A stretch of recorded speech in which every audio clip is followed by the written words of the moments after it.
dressing yourself, I find, is very similar to how, you think about a space and how a space can feel like you. You're pulling items that really speak to you and tell a story about who you are. And so I felt like that was, in terms of when I styled, it was a similar process. Welcome to Imprint, a podcast about creating a home and life you love. I'm Natalie Walton, an interior designer, stylist, and best-selling author focused on an holistic approach to homes. Each week, I'm sharing insights and interviews about the creative process to help you enhance both your interiors and well-being, as well as provide you with the tools and resources to make considered and sustainable choices with all that you create. Hello everyone, welcome to Imprint. I'm very excited to share today's conversation with you. It is with Erena Te Paa. Her name is actually Maori and I can't roll my R's, so you just have to give me a little bit of grace with the pronunciation. But she has an incredible Instagram feed for those of you who aren't familiar with it. It is at Erena Te Paa. And she basically started out as a fashion stylist and then moved into the world of interiors. And since having children, has really used her home as a canvas to explore her creativity. She shares DIY projects and upcycling projects and has a beautiful, simple, grounded aesthetic and has a beautiful story to share with you today. So I hope that you enjoy our conversation as much as I did, and I'll put all the links in the show notes too. Hi, Erena. I am so excited to have you on the podcast. I'm really looking forward to learning more about your story because I love what you do. I love your work, but you're a bit of an enigma to me. You don't necessarily share a lot about your own personal background and story. So this is often where I start on the podcast. Just love hearing about, the threads between, who you were as a child and the journey that you've been on, and how you've got to where you are now. So can you share a little bit about your background and your childhood, where you grew up, and if you were creative as a child? Yes, sure. Hi, Natalie. Lovely to be here.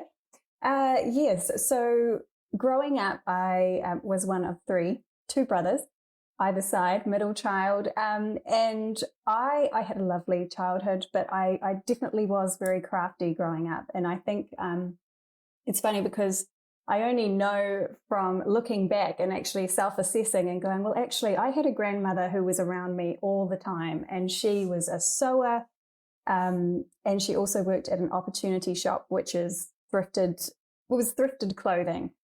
She worked for the church, and she would always create masterpieces in terms of clothing, whether I liked them or not, was, and would always kind of be imposing them upon me. And at the time, as a child, I sort of didn't really understand it and thought, okay.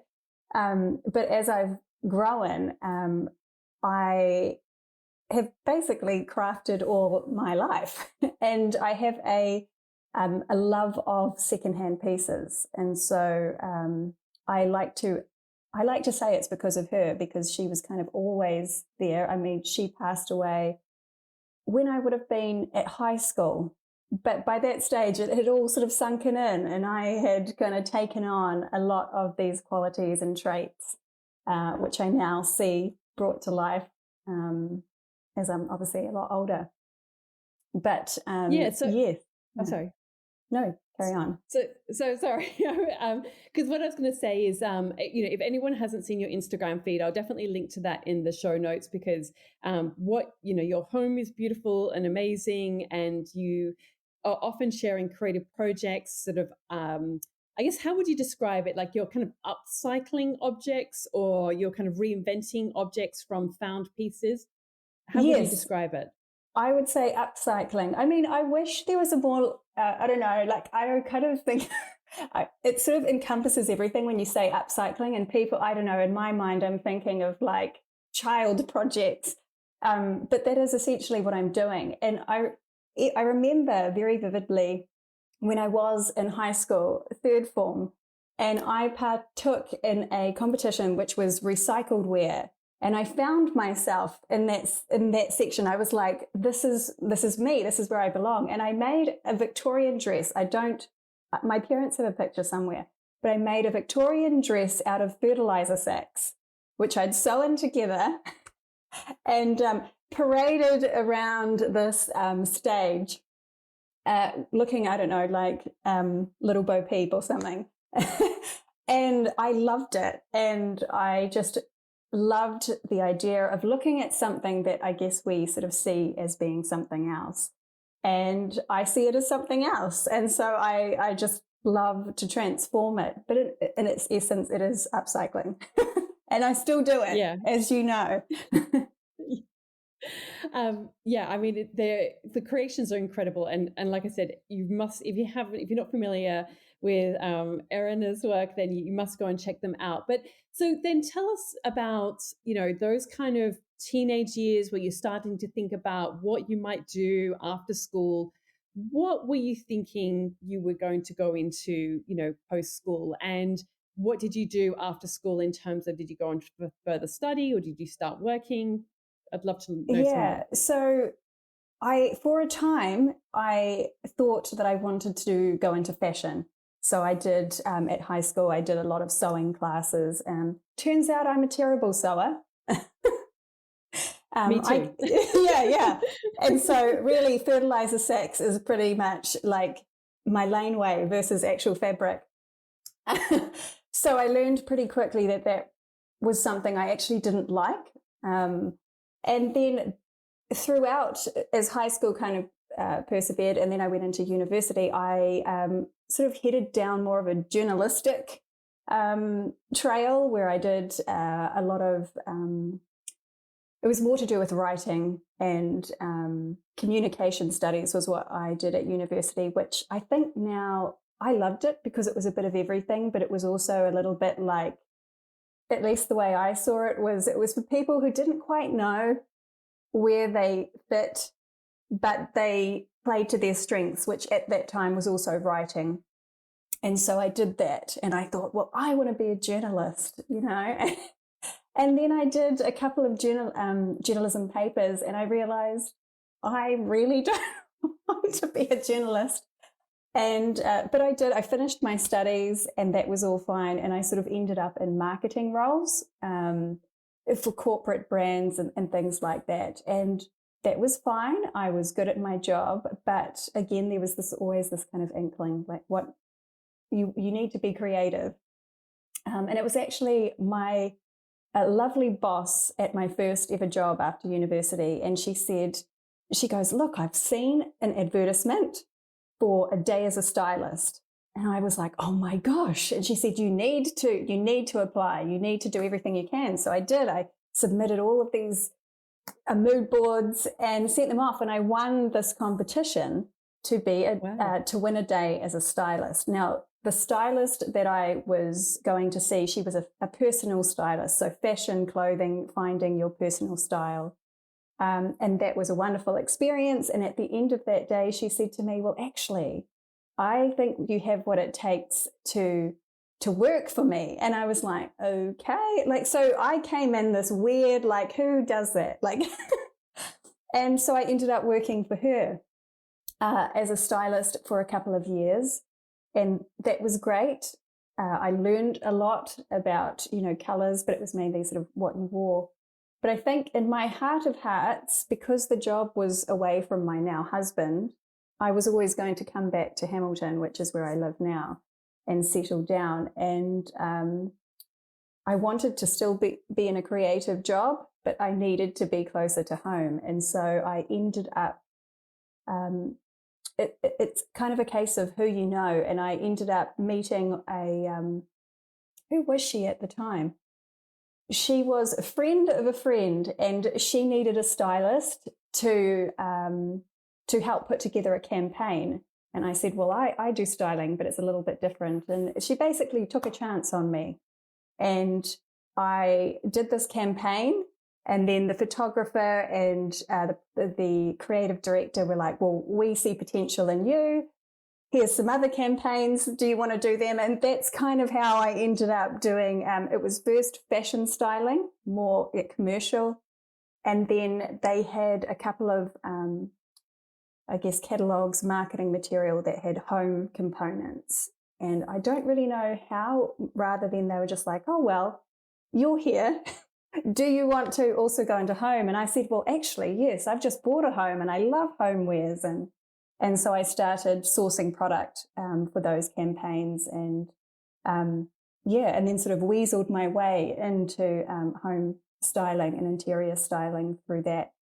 And then the stuff that you see on Instagram has really come about because we bought, essentially, this is our second home. So we sold our first home and bought a do-up, a major do-up, the kind you don't really buy unless you love it. And thankfully, I am crazy enough to love it so much. And then, so I've been putting all of my creative energy into doing up this house room by room, upcycle project by upcycle project. And then here we are. Although I have 2 kids now too in that time. So yes. All right. I've got so many questions to ask about this. Now, first of all, can Yes. you, because a lot of people, they still don't really know what styling is. And I think it's really interesting that you actually started in fashion styling. So can you Yes. just share a little bit about what actually does a fashion stylist do? And then I think we can sort of then like look at, well, then when you started to do more interiors, then what did that involve for you? So Yes. first of all, can you sort of break down, like what did you do as a fashion stylist? I know, yes. I think people, at least from my experience, always have a very glamorous idea of, oh my gosh, it must be amazing. And it is, but it's also a lot of work. So essentially, I get given a brief and, and models to work with. And then I have to go out and I have to source clothing wherever it happens to be, whether it's malls, retailers, and I bring a whole bunch of clothing back to a set. And then I put together looks and all these, and then I dress the models. There's a lot of waiting around. And then you've got a whole team around you that are deciding whether what you've put together is what it needs to be. And then there are locations that you go and you dress the models, you put them in different looks for different briefs. And then the photographer takes the shot. And then I basically have to gather up everything, take lots of notes as to where the pieces come from, how much they cost, and the admin of all that. And then I have to take them all back, take them all back to where they came from and start it all over again. But that's it condensed down. But Okay. yes. So let's break it down even more. So Yes. I guess you said you started out assisting somebody. So Yes. maybe you can share a little bit about what it involves to assist somebody and I guess some of the lessons that you learned assisting. And then I'd like to break it down in terms of like, well, who are your clients and, how did you then get work? I guess, and, the logistics of all that, because I think it's really helpful for people to know, because I think that, there's a lot of people who are curious about these kind of jobs, but they're like, what does it even involve? How do I even start? How do I get clients? All of that. So Yeah. maybe let's start with the assisting. So with the assisting, the very first time I went into fashion styling, I assisted a couple of very well-known fashion stylists in Auckland. And I did that while I was actually working an ordinary job. And so a lot of that time was just running around after them, pulling clothes for them. But essentially, I was probably doing the jobs of ironing the clothes, steaming the clothes, taping the shoes, which is a very, if you see these wonderful campaigns and all these wonderful clothes, they still have to go back to a shop. So they need to be cared for. And so I think at least my experience of assisting was caring for the garments and the items of clothing and then watching what the master at work was doing, which was the head stylist. And then obviously there are makeup artists and hairstylists who I would just watch. So a lot of it is observing, but also for me, it was packing down the clothes, steaming them, taping the shoes, that kind of stuff, while I was assisting anyway. And then when I took on the role of lead stylist for the fashion shots, because the team was still quite small, it wasn't until later where I had an assistant. And so I would still be doing all of what I did as an assistant, but I was also running the shoot. So I was dressing the model. I was deciding that this was going to be the key look that we were going to use for this particular shot. And then I was dealing with a lot of the creative team. Is this what you want? Is this what the client wants? Because I think one of the things that I learned when I was styling is that you're an important part of a shoot, but you are just a little, you are part of the wheel that turns. And so there are a lot of people that you need to get the okay for. So I might have a vision for a look, but it then kind of goes up the chain of the various other people, the creative director, the client, etc., the company that I worked for. It's. Can you give some examples of, because I mean, my background is magazine interior styling, and I also went on these kind of more commercial shoots, but I'm guessing that you're talking about like advertising clients. Correct. Yes. Commercial. And can you give us a bit of an insight into like what type of clients, like what was the nature, I guess, of the shoots and like the locations and, TVC or print? Yes, so it was all print. There was a little bit of online, but so the person who I talked about in the beginning, who actually got me into taking on the role of styling, they worked for a shopping mall, essentially. But this shopping mall was one branch of many. And so once they were happy with me doing the campaigns for this particular shopping mall, which were all print, all catalogue-y, magazine-y, e-zine type things, they then decided, okay, well, we can take you on to the other regions and the other malls in those regions. And so I was always working with ad agencies, essentially. So yeah, in terms of styling, I never really got to style huge publications. I mean, that would still be a dream for me. But yes, it was all one company that had all these other retailers under it. And I just kind of went from region to region to region doing the catalogs, the e-zines for them. And so were you always working as a freelancer in this capacity, Yes. or were you an employee? And then in terms of, I guess, like your rates, how did you navigate that? Because I know that's something people, often struggle with when they're starting out, is like, well, how do I know what to charge? Yeah, definitely. So I was always a freelancer or a contractor, and I was always brought on by the agency. It was almost like they would always get me in every time they came, which they actually were an agency from Australia. So but they were working in New Zealand, so they'd always pull me in. The pricing thing, it is hard because because I had nothing else to go from. I'm effectively saying, how much am I worth? and will these people, because I really want to do the job, but I don't want to. So I sort of navigated that by just basically bouncing off my husband, essentially, and saying, this is what I think I need, and then pitching it to the creative director, who, I mean, luckily enough for me, he was always, yes, that's fine, we can work with that. And then as I grew in confidence, I would then say, you know what, I actually need an assistant. And this is what, so it was kind of me building in confidence as to say, I am worth this much, but also having a creative director that was he knew I was new. He knew that he kind of needed to nurture me a little bit so that I could feel like I could ask for more things. And because I was working with them for a few years, then the rates would change. And yeah, so I was just lucky that he was always very accepting of that. And then I also, the only thing when you're working with agencies and then clients above that is that the clients don't always keep the same agency. And so they switched agencies. And so I also got to work with other agencies because they would take me on as a contractor because I knew the client, I knew what they liked. And that was interesting.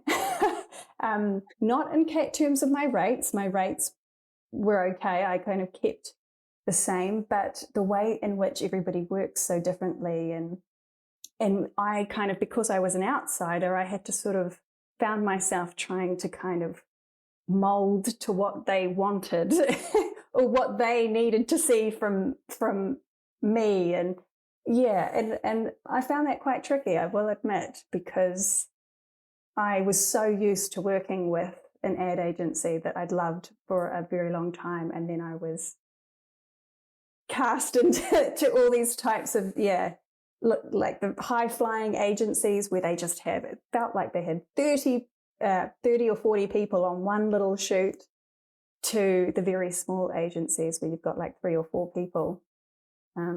So yes, I don't know if I did. Yeah. Did I answer some of your No. question? Yeah. No, definitely. I mean, personally for me, I mean, I kind of started to go down that path. I'd always worked in editorial, which are very, very small teams and very collaborative, and, always being able to have my own input. And then I did a few really big campaigns for kind of like big clients in the commercial world. And this is obviously interior styling, not fashion styling, Yeah. but, it's very similar. Yes. And, there'll be fashion stylists on set and all of that kind of thing. And for me, like after having gone through like being, having so much creative freedom and not having to answer to anyone, basically, like it's my vision and all of this stuff, to then having like 10 people go, do you think we should move that cushion a little bit more? Or do you think we should like put the red cushion in or whatever, and I'm like, I don't know, it was good money, but I was like, I just can't do this. I just like, it's just, oh, I hear it was you. just a bit, I it was a hear bit you. soul destroying for me. Yeah. That's pretty much how all of that speaks to me, because that's exactly what happened. And I think because I first got into it with an ad agency that was actually just such a great example of how to sort of synergistically work together. I was spoiled at the beginning, and when they lost the contract and I found myself having to kind of fit into the worlds of all these other agencies, I realized, wow, like everyone is so different. But I also lost a lot of confidence, and I started to think, am I actually even good at this? Because it felt like there were so many different opinions, and that they were questioning, what I had done for years and felt like I knew what I was doing.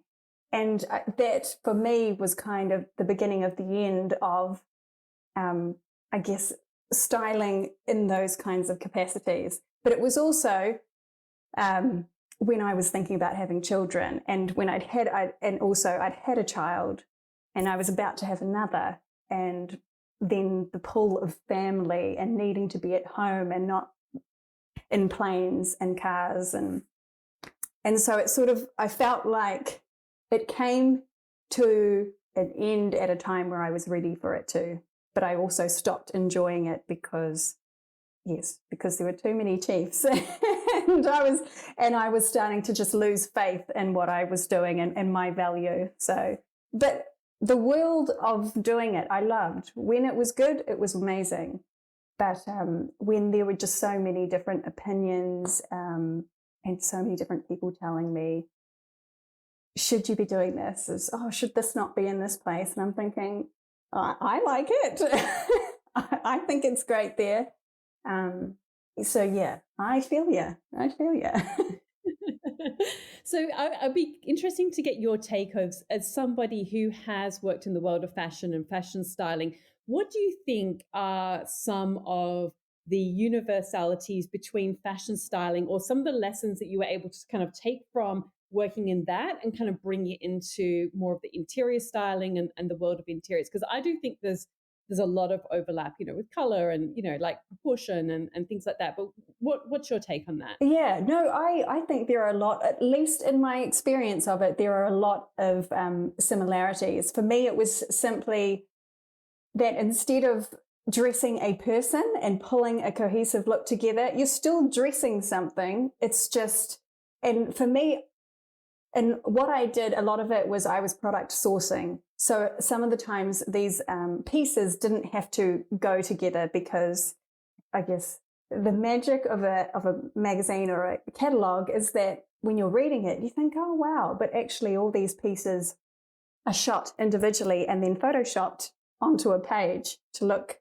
how they'd like it to look. But when I did get to dress a room or a little space, it felt very similar to dressing a person, but you're just trying to kind of cohesively pull things together and create well, it could be a theme, could be a cozy space, it could be a country, country vibe or bringing in trends. But it was the same in terms of it was probably more cumbersome in terms of pulling product because instead of just garments, you're going from one location to pull some giant piece of furniture and heave it over to wherever the studio was, or in my case, it was always a studio that we were working in. But in terms of colors, definitely. But back in the day, I did a blog, which is now defunct. Don't go looking for it. But it was all about how similarly, at least to me, how dressing yourself, I find, is very similar to how, you think about a space and how a space can feel like you. You're pulling items that really speak to you and tell a story about who you are. And so I felt like that was, in terms of when I styled, it was a similar process, but the items were huge. And yeah, you would have styled a lot more spaces than I would have, because it was mostly product, individual shots. And if I was lucky enough, I would be able to style a little space in a studio and make it look as though it was part of a big house or something. Yeah, no, I mean, it's, but it's still, I always think that if you can learn to style, though, a small little vignette or something, like the same principles apply, though, it's just on a bigger scale, It so I does, think yeah. it is, it's transferable. So I'm curious about, like, how would you describe then, like, your personal style and how that's evolved over the years as well? Yeah, my personal style has, oh gosh, I feel like it's come a long way, but I also feel like it's been shaped by my life experiences. In that, yeah, I think when I first was able to style my own home, I still loved a white canvas, but I was in love with bright, bold color. Still love it. I still love to look at bright, bold color on other people's lives. But that was where I was at, and then I lost. Yes, I lost a baby. That was my very first baby, and that shaped a lot of things. It shaped the house that we ended up coming into. But I feel as though it made me almost a different person. It sort of cracked me open to the point where I don't know what it was, but it made me more me. I mean, I've gone through the lows of it, but in terms of my style, I now gravitate to a very grounded palette, a very neutral, earthy colors, soft colors I feel most at peace with, which I know people would probably either say that it's the trend to love neutrals, but I genuinely feel most at peace, most at home around these shades. And so for me, and maybe it's since having a family, because I went on to have two beautiful boys and I'm very grateful for them. But yeah, I do love my earthy tones personally. And if I'm dressing, you would probably say she dresses like her house, because like I said, like dressing, yeah, I love the same colors.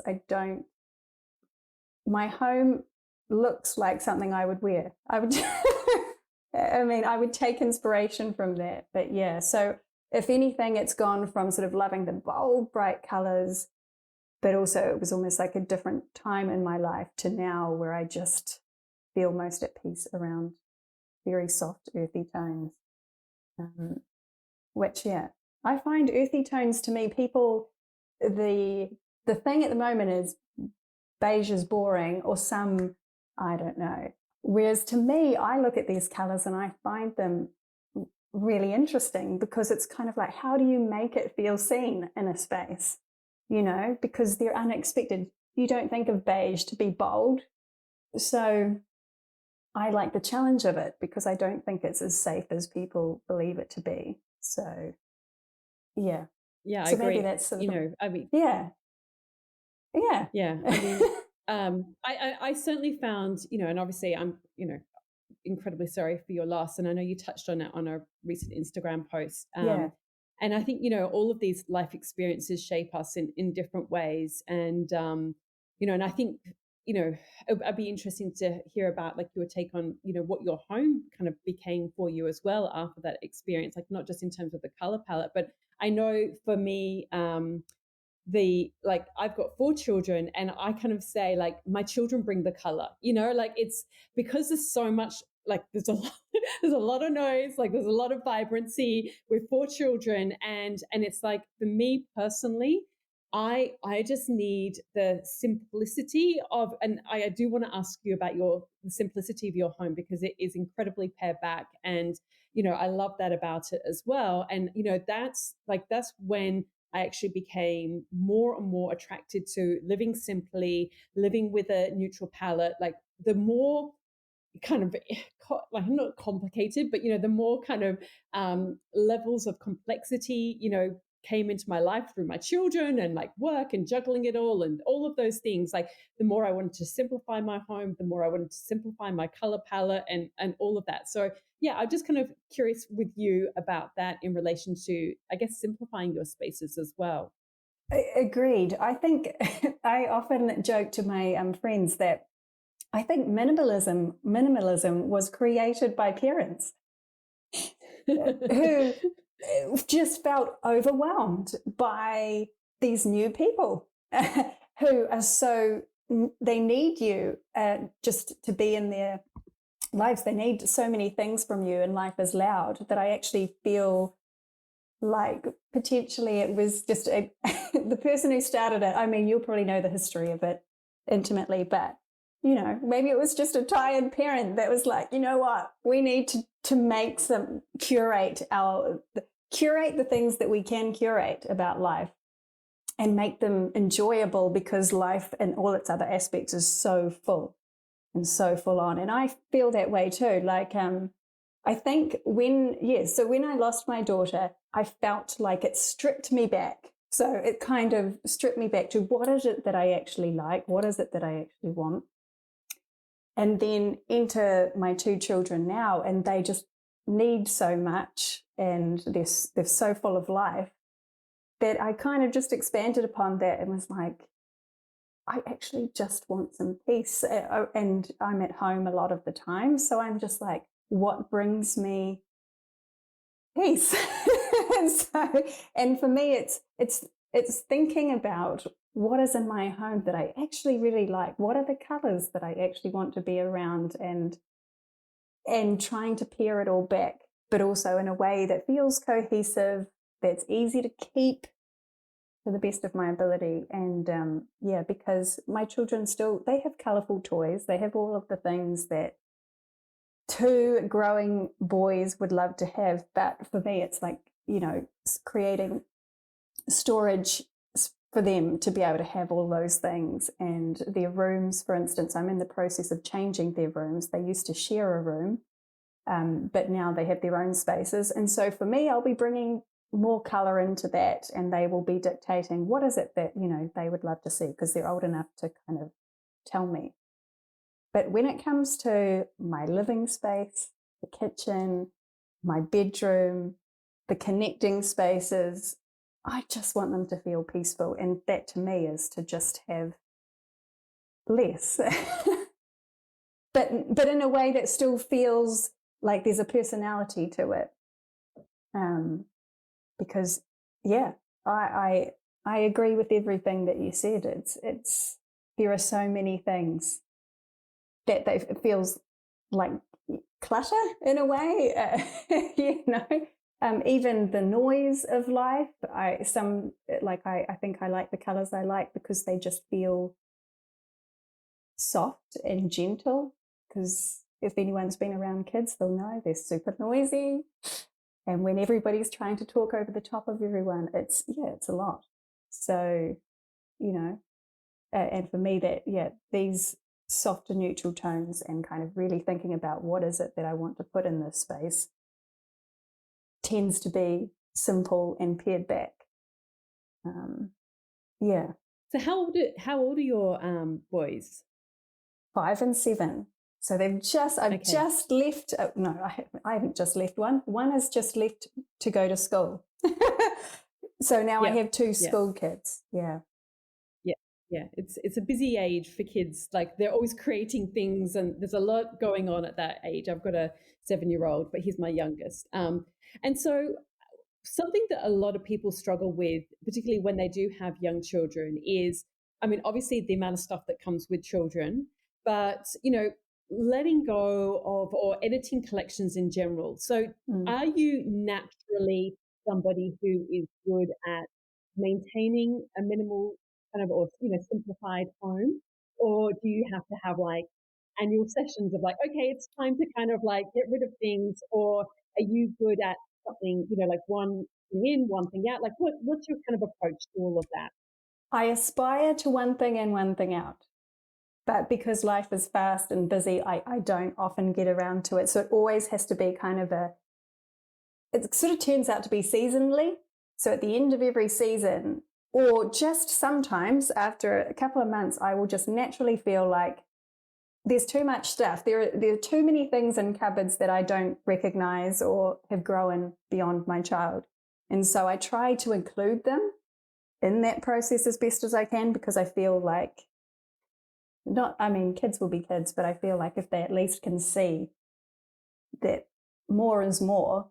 And then we try to, I will just sort of straight off the bat donate their young toys, the toys that they no longer play with. But I have to stay on top of it. I definitely am not someone that every week, right, okay, it's time to just start curating, because there are too many moving parts in terms of, all the events, all the extracurricular activities that they have going on. But yeah, every season, I will just feel like, oh, we need to get in here.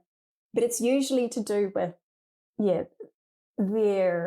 it's usually to do with their toys and clothes, even just that the wardrobe's being filled with clothes. But yeah, I tend to be someone who keeps my spaces tidy, but when it comes to their bedrooms, I sort of am a little bit more relaxed, but I will try and get them to do it as well as best I can. But I mean, look, 5 and 7, it's usually mum that ends up doing it. Yeah. So, I mean, you've touched on for your own spaces. Are you very conscious of what objects you allow into your home in terms of, I think particularly, if you work as a stylist, like you're often like acquiring props or bits and pieces and it can be very easy to have things come into your home. Are you very, conscious of that? Or again, do you kind of tend to have like seasonal clear outs of things that you've accumulated over the years? Yes, I was when I was styling a lot more than I do now for other people. I kind of had this mindset of, I need this because I'll need this for something. I'll need this for a shoot. Whereas now I'm even better at when I go and look for things. I sort of am way more restrained, because I know that that's just going to add to. It's just going to add. It needs to be somewhere in my house, and if there's no space for it, or so I'm a lot better at going, do I love this? Like, do I genuinely love it? Because I sort of feel like now, if someone did call upon me to style something, I love kind of everything that I purposely put on a shelf. I'd just use that, rather than having cabinets full of styling props that I may use one day for something, because they tie in with a certain look. But yeah, no, I'm a lot better I feel like I'm becoming more estranged, but that's mainly because with little children and things, and we've just finished having like a birthday party, and other people bringing in items, which is lovely if you're a kid. And then if you're a parent, you're like, oh, I love it, but geez, where are we going to put this and what has to go? But yeah, no, I'm quite pared back now. Even when I shop, I mean, it's a very trendy word, but I shop a lot more intentionally because it has to go somewhere. And sometimes I even go, I'm like, I love it, but I just can't. No, I just, yeah. Well, And I'm curious as well because a lot of your projects that you share on your Instagram feed, they seem to be items that you found inexpensively, maybe at secondhand stores or wherever, and you reimagine them and you sort of turn them into this amazing creation. Obviously, when you're going into places like that, I think that it could be quite easy to kind of get because it's not usually a cost. It's not cost prohibitive, and so you could kind of go like, oh wow, this is a great bargain, or this is a great find, or so. How do you kind of judge like what you're going to bring into your home from that perspective? And then obviously, you create all of these things, and now I've noticed that you're starting to sell some. yes. Maybe you can share a little bit about that sort of journey of like going into the stores and what decisions you make in terms of what you bring into your home. Yeah, so the things that you'll start to see on my Instagram, or you've even started to see now, are things which I actually had because I sort of stored them knowing that I would do this particular thing with them. And so, and that was my headspace maybe a couple of years ago, but I just hadn't got around to being able to do these DIYs until now because children. But I also have come to the point where I'm like, I've got a lot of things that have been stored over the years. I love some of them. I love some of them less. Or I could see them working. Someone would have a wonderful space for this thing, And so that is hence why I've decided to sell a lot of pieces that I've held on to for crafting reasons or just because I love them. And yes, so I'm moving them on. But I figure like the shop is a wonderful thing because I sort of thought when I first started selling pieces, I was like, oh, I love this thing. Like, how will I live without it? But then once you find, and oftentimes I get to talk to the people who've bought the thing and just how much enjoyment and passion they have for it, I'm like, I feel really good about this. So it's actually helped me in that if I see something, I don't see it as being for myself necessarily. I'll just go, right, I know that this will be enjoyed by someone. So I could use my eye in that way. But at the moment, yes, I have things that I'm shifting on and moving on. And then when it comes to a DIY project, I'm still working through the little backlog of things like the craft robot, which I've just done. That was something that I wanted to do. So I bought that specifically for that reason. And I have a few pieces that I'm still going to make because I have an actual place to put that. But everything else, I'm very intentional about why I want to bring it in, especially if it's for my house. But if it's for the shop, it's almost like having the shop as a way to give back to people who have been following and love that. A lot of people can't see something working. And then if I'm like, well, actually, if you style it this way, it's a wonderful thing. And so it's kind of, it feeds that part of me that sees something great, but doesn't want to hold on to it myself. So that's where that goes. And are you enjoying the creative outlet of it as well? Definitely. Like and this is the thing, I don't think, even though I love styling my own spaces, I love the freedom of being able to do that. But I don't know, people have often asked me, would you like to style for clients and things? And I'm not sure. I think what I love the most is being able to find pieces or come up with pieces that people might love and then make them available for people to purchase. or yeah, I think I'm more of the inventor or the person that just loves to tinker and say, hey, this looks great. What do you think of this? And yeah, and that's just something I've kind of come to understanding and recently, really. Um, yeah. I'm curious to know as well, for someone who says that you're not very good at sewing, you're incredibly talented at DIY and you make it look so easy. I mean, I've watched things and think like, wow, you just, because I'm actually not very good at that kind of thing. Like I can have the visual, Yeah. but I'm very impatient. Yeah. And so my husband often has to like come and rescue me in that kind of sense of like, come on, Yeah. like, because he's actually super handy. I know what I want it to look like, but yeah. So have you had to like teach yourself like with online tutorials, or yeah? Can you share a little bit about that? Yeah, not really. I mean, I think it's just always like, as a little girl, that was something that I was always doing, crafting, putting things together, glue and popsicle sticks. That was what I always would do. And I don't even know, like, I know my grandmother inspired me in a lot of ways, but my dad's quite handy, but I don't even know where that comes from to that point. I did look at many YouTube videos for how to make arches in doorways and like, but at the same time, I mean, I know my limitations too. And so, builder friends will come in and I'll say, if I do this, will the house fall down? I mean, not to that extreme. That's very dramatic, but I do take guidance from people who are a lot handier than me, especially if it's if it's a structural change that's wanting to be made. I have an amazingly patient and handy father-in-law. So my husband Joe's father. My husband Joe he's very impatient. So if I ask him to do something, I will kind of do as much as I can myself.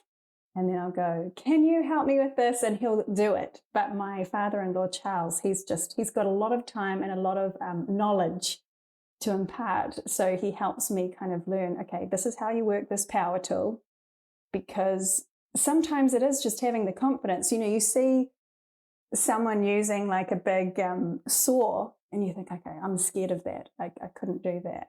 But really, if you just learn how to use the saw, you'd be away, because, it's kind of like you can cut paper, you can now cut wood. but yeah, I visualize something and I do as much as I can myself. And sometimes that I will just go at it. I love that kind of thing. And then, and then it will just, yeah, I don't really know. But it works out for me most of the time. Just quickly, you know that I don't run ads on this podcast, so my only ask from you is that you can help me spread the word so that we can help other creatives on their journey. Because not only does everyone deserve to create a home that makes them feel good and make life better, but you can also help someone who is trying to earn a living doing what they love, support their families, and create a business that can have a positive impact on the world. And the best way we can do that is if you can rate and review and share this podcast. It just takes a couple of seconds or just one thumb tap. Not only do you help make this podcast possible, but more importantly, this simple act can help transform the life of someone else. And so I have to ask you as well about Instagram, because you have a beautiful feed. I mean, I feel like everything that you create is, yeah, I mean, even your little videos of like showing how you've made something, like they're just all so beautifully done.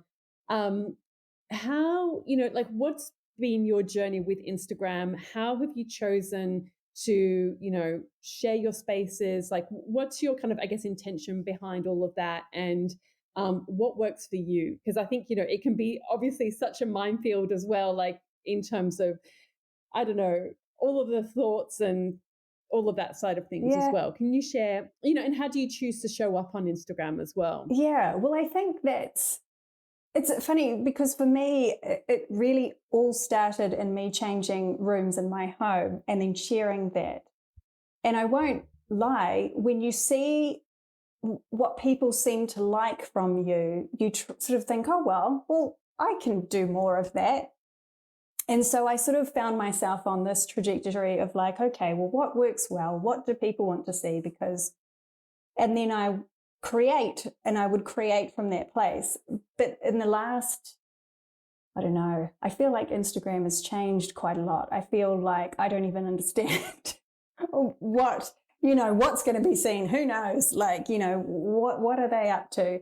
And so, and hence why the DIYing and doing more of that and sharing more of that was just something where I said to my husband, I said, well, I can't actually be bothered changing rooms for the sake of changing rooms. And I kind of sometimes, I don't know, sometimes I think, well, I love this. I love the way that the sun hits there and I'll take a photo. But I had this big list of DIYs and I just thought, I really want to do this for me. And who knows what people are going to think about some of these things, but I'm just going to post a video about it. But I don't actually just come up with DIYs because people want to see them. It's just a list of things that I want to work through for myself. And they've caught on because people are like, well, that's interesting. What's this girl up to? I don't. And then that's how that's become. And to the point where I sort of think now where I definitely care about what people are wanting to see from me, but I think for me to actually really enjoy it, it has to be something that I actually want, like something that I actually am doing anyway. There is a part of me, though, that as my following has grown, where I feel like, oh, it's quite scary. It's quite scary if I think about the number of people following me. But I think, I don't know, I just think as I get older, I'm like, well, this is what I want to share. And I do love putting videos together, but I'm also kind of I don't move quickly. I can't keep up with the pace of people of posting all the time just to post. So I sort of think if I really love what it is that I'm sharing, then I'm happy to share it. But there have been times where I haven't posted for like 4 weeks, and then I'm like, hi everyone, I made something. You might like this. So yeah, it has to start with what would I really like to share and what feels good to me, and then hopefully people like it, because yeah, I don't.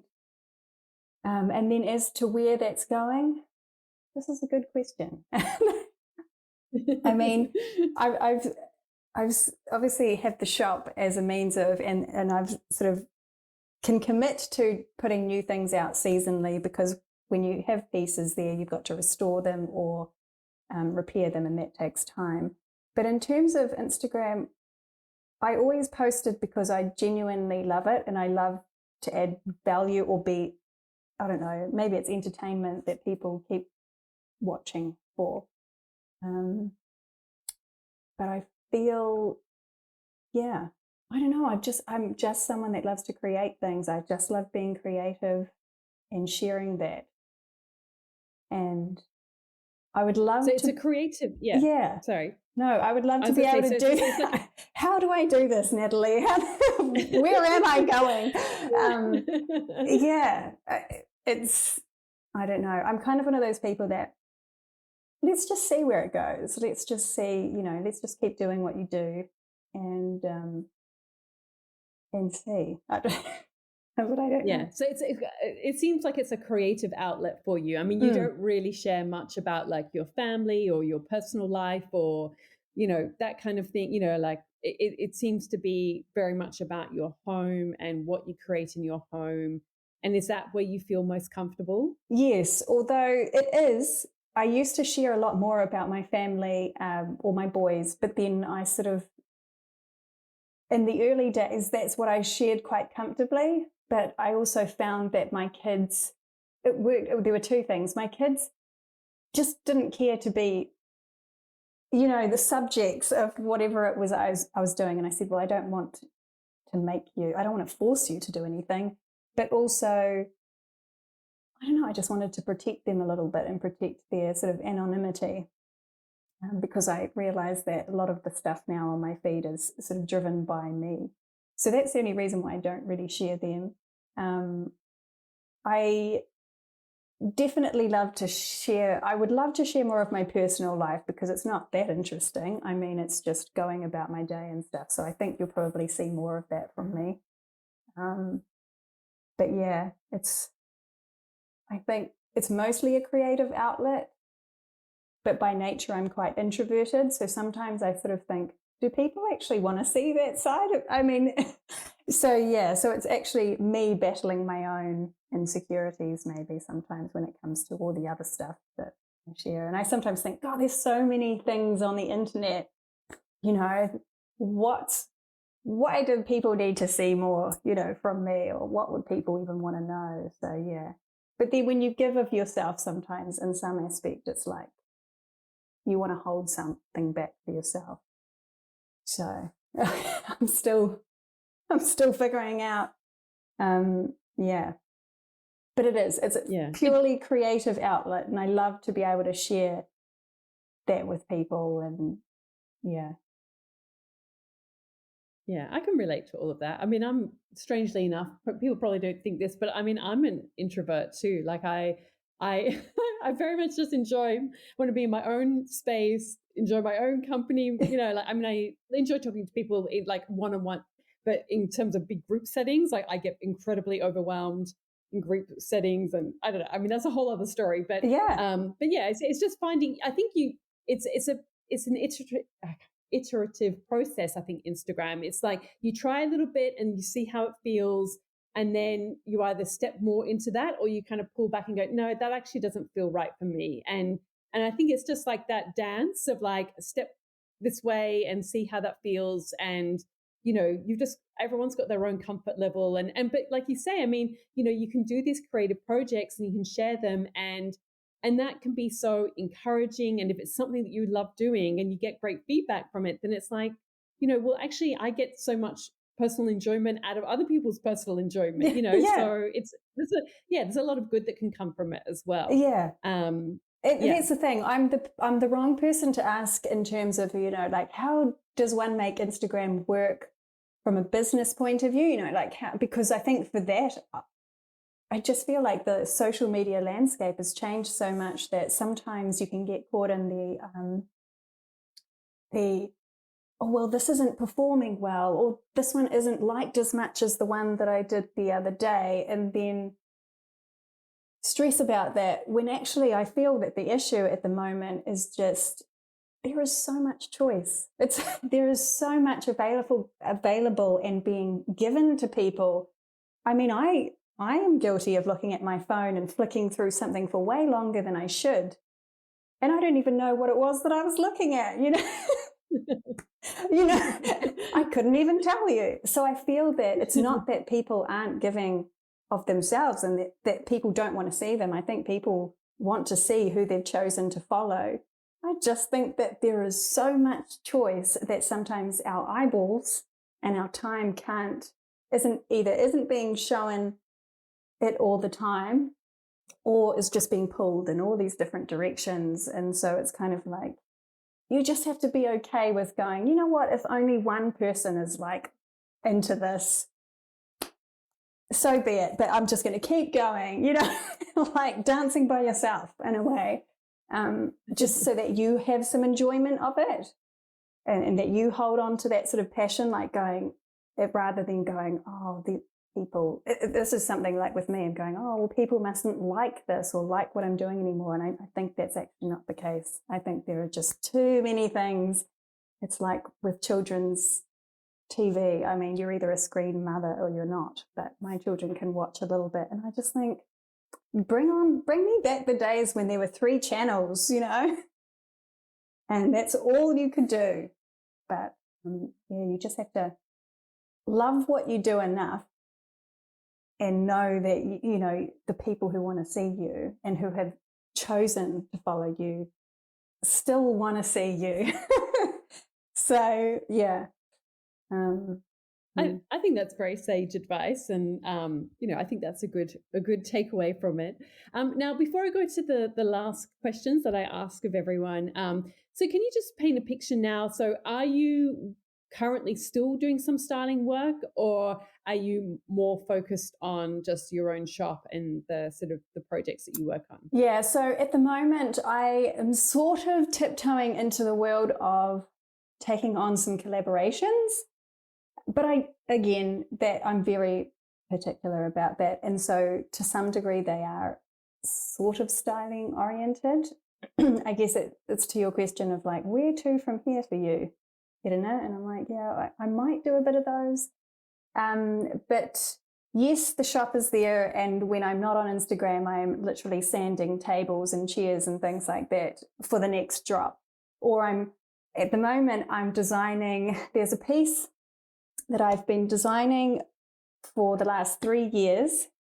It sounds like, oh, what is it that you, but it's more that I've had a lot of setbacks over the course of the 3 years, and I'm nearly at the end where I have this piece that I designed that I can share with people. And so that's coming to an end. And then, yeah, not so many styling gigs, a lot of DIYs in and around life with children, because they still require so much and there is never enough time in the day. I kind of set about having this list of this is what I'm going to get done today, and I do some of it, and then the kids are home, so it's kind of like I do what I can, and then I help my husband with his business sometimes. It's like all the things. But Yeah, sounds good though. Sounds it good. is. It sounds like a good life. Yeah, it is. I do love it. I always give thanks for the fact that I can still be creative, because I think I need that. I think I need that to feel. I don't know. I think it's part of my passion or purpose, rather.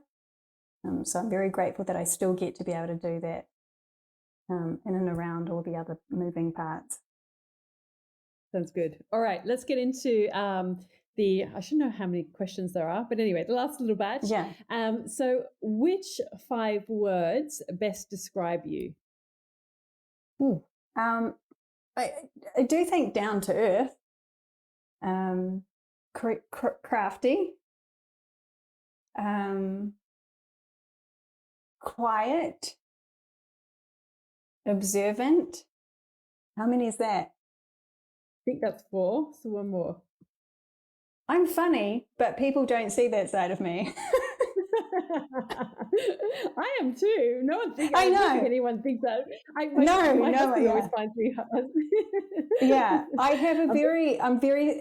It's probably not a good thing, but I was going to say I'm actually I love sarcasm, but I mean sometimes when I'm just joking with like people. So, but I love a good laugh. I love nothing more. So. Yeah, that's good. What's the best lesson that you've learned? I think it's just you are where you need to be, because sometimes we live in a world where it's just so fast. Everything, it feels like people are doing amazing things. It feels like there's never enough time in the day. But you are where you're meant to be. And it's okay to show up from where you are and know that you have so much to offer just at the place that you are. Because I don't know, I think we spend a lot of time thinking about like future me or future what I'm doing, or you're looking back and going, that was so great. But it's, taking the time to just be where you are and start there and just, it's almost like when you're creating, like if you're creating a space, I always say to people, because they'll look at my feed and they'll think a certain thing, it's like, just start with what you have. What have you got at home that you could, if it's a couch, could you put a throw blanket on it? Could you cover it if you don't like the fabric? Could you just put a sheet over it because you like the color of the sheet? And then could you put a picture on the wall that you've painted like in 10 minutes somewhere, but at least it kind of speaks to a trend that you really like. Like, you don't have to aim for some, I don't know, amazing thing that you've seen somewhere else, because you actually have a lot to pull from where you are, and just to kind of have a look around and have a good like, what is it that I have here? Or who is it that I am? And what do I have to offer people? Because there's so much that is available to you right now. So yeah, I mm. Yeah, no, it's great. It's beautiful. What's your proudest achievement? Definitely my children, in terms of like if it was personally. My proudest achievement is also I I like who I am, I think, and accepting myself. And if for, I mean, obviously, because I know, I mean, the people see a side of me, but that's just one side of me. And if I think about like who I was when I was 20 or 30, I don't wish to be her again. I'm very happy with who I am now. Like, yes, okay, there are some things that I'm like, oh, that was kind of nice to be able to do that. But yeah, I my biggest achievement is loving who I am at every chapter that is me and being accepting of it, even if life is changing in lots of different ways. Yeah. Yeah, equally beautiful. What's been your best decision or one of your best decisions? Probably buying this house. I mean, we bought it at a time when I was very, very pregnant, and the house was very, very run down, and we literally paid all that we had, which all those moving parts are like, you're crazy because, but it's given me so much. It gave me so much at a time when I had really kind of lost my way. And it's like it's given me more than just a house of wood and whatever. I don't know. It means more to me because it's helped me explore my creativity. It's obviously where my babies grew up and are still growing to be who they are. Yeah, by far. And that's why I love home, because it's more than just, what you see. It means so much. Yeah. Who inspires you? Mm. Oh gosh, lots of people inspire me, but sometimes it's not even, not that you should always look to the future, but I do love, I mean, at the moment, I love looking on YouTube. YouTube is something that has almost replaced television for me. And so sometimes I seem to be seeing a lot of people who are a lot older than me. And I can't remember their names, but it's just people who are still loving life. They're exploring their dress sense. They're exploring things like makeup. I don't wear like a whole heap of makeup, but I love to watch what they do with it. People who are exploring their passions, and they're like 20 years older than me. Don't know who they are, but I love to see that, because we're not getting any younger. We've got to, and sometimes I think we're told by society that it's like, this is beginning to the end. No. Whereas I am just really excited I get so excited when I see people just enjoying every part of life. And especially when they're a lot more further ahead than I am, I'm just like, I love to see it because it inspires me. But yeah, nameless people. That's the beauty of social media, isn't it? It's like, who are these people? So you're kind of fed more of the same thing. And that's when I think it works really well, because I do seem to see a lot. And I'm just like, you go. I love it. That's great. Yeah. What are you passionate about?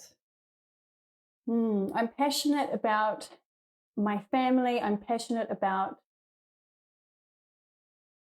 peace. I love, in terms of just being in my own company. I know not everybody likes to be by themselves, but I like to explore that. Like, what's it like to just be on your own? And I love that. yeah, yeah. I mean, and even as a mum, like sometimes it's like I say to my husband, I just want to go for a drive.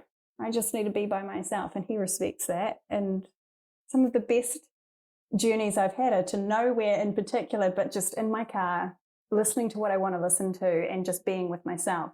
So, so that and creativity. I think for me, when I'm least anxious and least, I don't know, worrying about life is when I'm actually immersed in a project of whatever. It doesn't have to be really too much. Could be painting a wall, for instance. It could even be cleaning. I know that's kind of, but for some people, cleaning is just like you lose yourself because you're in a task and and it's just quite relaxing. I don't know. I mean, it's kind of gross when you have to think about, oh, I've got to do this and this and this. But yeah, I don't know. There's a lot of joy in these little tasks. But when you can lose yourself like that, you just kind of think, oh, this is actually what's really cool. this is this brings me a lot of peace. So yeah, I'm passionate about those things. Yeah, I can relate to a lot of that actually. My husband, he kind of jokes with me because often on like a Friday afternoon, I'm like, he's like, "Are you going for your drive? Are you?" And I just need to like, it's like my way to decompress from the week.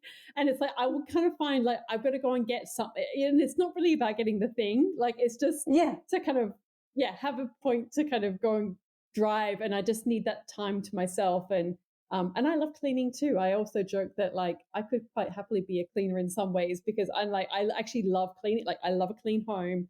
I love cleaning. Like I love the order it like all of the things. yeah. But And yeah. it's Anyway. yeah, exactly. I mean, I think yeah, there's a start and a finish, and the finish is within reach, and there's so much joy to be had in this, even if it's just for 5 seconds, and then the kids come back and um, for sure. And those road trips, honestly, I feel you because yeah.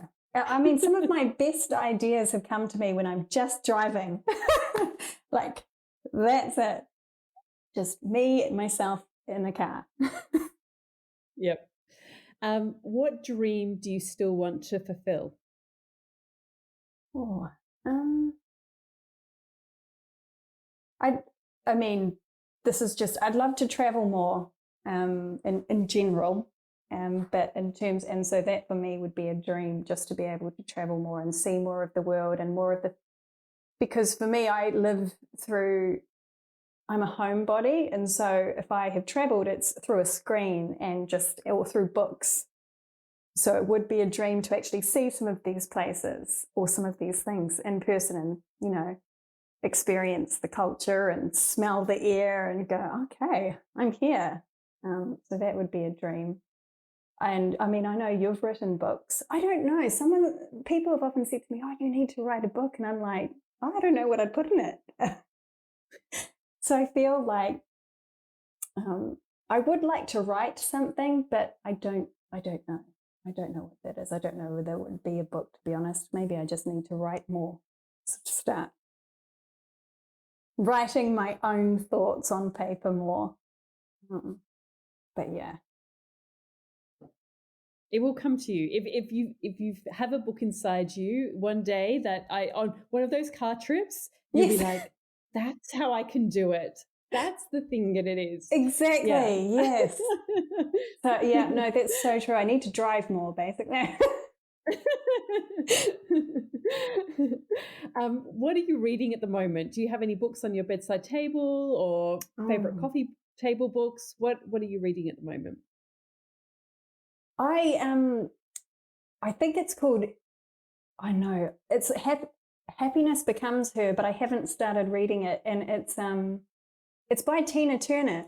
But I know that Tina Turner Ah, recently passed away, and so for some reason there are some, for celebrities when they do pass, I often find myself going, "Who was this person?" Like, and I discovered that she didn't, no, she did write the book, um, and so I've just got that one. and I think it's happiness becomes her or happiness becomes you. And I think it's where she found later in life after all her singing, it's just how she found stillness and the things that she did. And again, this feeds back to what, the things that inspire me. I was like, I'm all about it. That sounds great, but I haven't started it. So, yeah, but I find that fascinating because I sort of think, oh, yeah. I mean, I love Tina Turner's music, but that just deepens, who she was beyond that. Yeah, she's an amazing woman. Yeah. Very inspiring in so many ways. What are you listening to? Do you listen to music on those drives or podcasts, audible books? What are you listening to?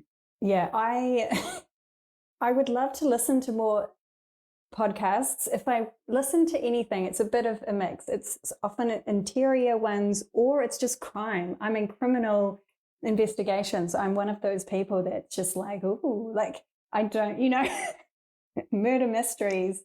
But 80% of the time, I will just be turning up the music and singing badly to songs because Which ones? What songs? I like sort of the 60s, 70s. As it is it Hall and Oates? No, Dusty Springfield. Like just literally what I'll do on Spotify is I'll put on a song that I genuinely love, like say it's Dusty Springfield, I'll put that on, and then it's the wonder of technology is it just starts to like take you on this journey of all these other wonderful artists in that same time period, and I'll just be like, ah. But I mean, I grew up. My parents love listening to music, and so the radio station, the one and only radio station that they played, that's all they played. So I know a lot of the songs when I hear them, and so Classic I love hits. that. Yes, classic hits. Classic hits. That's what. Yeah, I would just all day, every day. Yeah. We were actually we had well similar kind of music a little bit, and we had Dusty Springfield, Son of a Preacher Man. Yes. You know that one? Yeah. And while we were all doing like everyone in the family was like, come on, we're gonna like everyone's gonna help do the drying up and the washing up after dinner, and so we had that on quite late. It was actually really fun. Yeah, so, I love it too because I feel like it brings people together. Like even my sons who, they appreciate like beat and the way that a song sounds and things. And I just think that it brings people together, those classic hits. So it's great. Yeah, we love actually putting our speaker on and then we're all just either making dinner or we're putting things away. It's the best.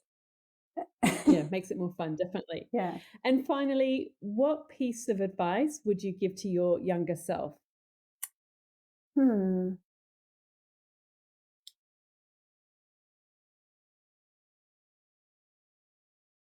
Gosh, yes, what piece of advice would I give to my younger self? I just think I would say to her, it would be more reassurance, like it's okay to be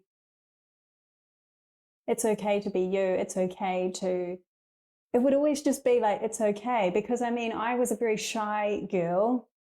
And when I think back to the things that, I don't know, I was quite shy to express myself and I was shy to kind of show people like what I could do. I would just say, it's okay. Like you can, express yourself. Don't be afraid of what it is that you like or what you're interested in. And especially, there are more ways to be able to share that with people now than when I was little. But it would just be, you're going to be okay, because yeah, as we know, looking back, there are so many ups and downs and so many rejections and so many wonderful things. Yeah, just say you're awesome and you're going to be okay, and just express yourself. Share what you have, because what you have is enough. Yeah. Beautiful. Thank you. Thank you so much. You're welcome. I have You're really welcome. enjoyed learning more about you. I feel like well, I was going to say fully versed. I mean, you can never be fully versed on somebody, but I've certainly enjoyed getting this kind of slice of your life and learning more about your journey. And yeah, it's been, like I said, you've got such beautiful images, such a beautiful feed on your Instagram. And so it's so nice to kind of pull back the curtain a little bit and get to know the person behind all those beautiful images. And so thank you so much.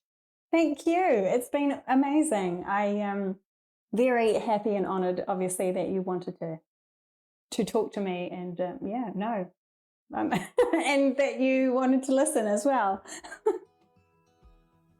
All of the links and info for this episode are at nataliewalton.com/podcast. Don't forget to subscribe so that you can get a direct download of the latest episode. And I really appreciate when you take a minute to rate and review, as well as share the love with someone you know who might benefit from this episode, or on social media.